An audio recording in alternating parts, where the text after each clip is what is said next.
भोंदू बाबा अशोक खरात याच्या ओकस कार्यालयामध्ये सध्या ईडीकडून झाडाझडती सुरू आहे। अशोक खरातच्या आर्थिक गैरव्यवहाराच्या प्रकरणाची ही चौकशी ईडीकडून सध्या सुरू आहे।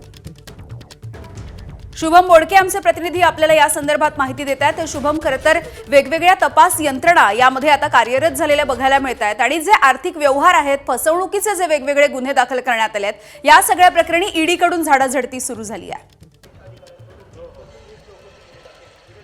नक्कीच आपण बघतोय, मी सध्या या नाशिकच्या भोंदू अशोक खरातच्या ओकस कार्यालयाच्या बाहेर आहे। आपण या ठिकाणी जर पाहिलं तर ईडीचं जे पथक आहे ते काही वेळापूर्वी या ठिकाणी दाखल झालेलं आहे आणि या कार्यालयामध्ये जे कागदपत्र आहेत ते कागदपत्रांची जी माहिती आहे ती घेतली जाते, कागदपत्रांची पडताळणी केली जाते। एकूण जर पाहिलं तर या भोंदू अशोक खरातच्या प्रकरणामध्ये काही गैर आर्थिक व्यवहार झालेले होते, त्या अनुषंगानं खरं तर आता एसआयटी सोबत आयकरचा देखील त्या ठिकाणी तपास सुरू आहे आणि एकूण या सगळ्या प्रकरणामध्ये या अशोक खरातचे जे मालमत्तेतील भागीदार आहेत त्यांची देखील चौकशी होते।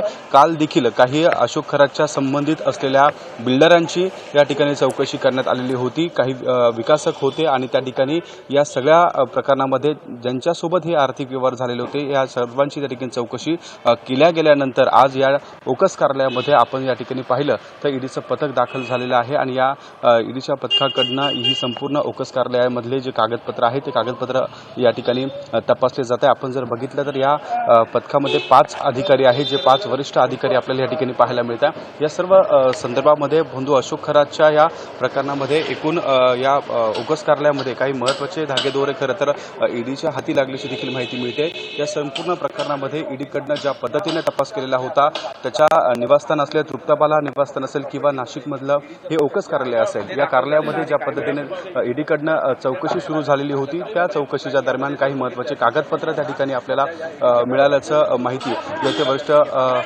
सूत्रांनी दिलेली होती आणि त्या अनुषंगाने या सर्व संदर्भात आज ईडीकडनं ओकस कार्यालयामध्ये देखील ही चौकशी केली जाते। आपण आता या ठिकाणी बघितलं, अधिकाऱ्यांच्या हातामध्ये काही महत्त्वाचे कागदपत्र आहे जे मालमत्ता संदर्भात असल्याचं देखील माहिती मिळते आहे आणि त्याच अनुषंगाने हा सगळा तपास जो आहे तो तपास केला जातोय आणि एकूणच या तपासाच्या दरम्यान ईडीच्या हाती नेमकं काय लागणार हे देखील बघणं तितकंच महत्त्वाचं असणार आहे। अगदी शुभम, धन्यवाद सविस्तर माहितीसाठी।